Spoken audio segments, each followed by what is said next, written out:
In the Hershey-Chase experiment, bacterial viruses, called phage, were used to demonstrate that DNA is the genetic material.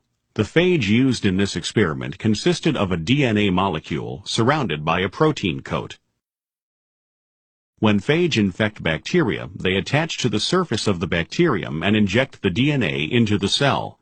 The protein coat remains on the outside of the cell.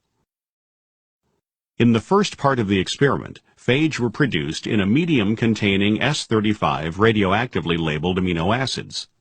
This resulted in a phage population with S35 labeled proteins, but no radioactive label in the DNA. The phage were then allowed to infect the bacteria.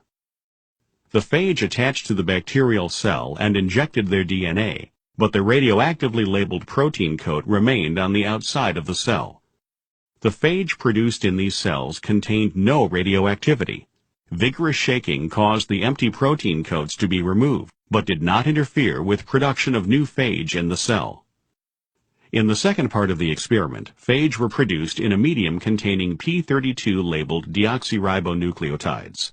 This resulted in a phage population with P32 labeled DNA, but no radioactive label in the protein. When the phage infected the bacteria, the P32 labeled DNA entered the cell and could be found in phage subsequently produced in the infected bacteria. This demonstrated that the DNA, but not the protein, carries the genetic information for a new generation of phage.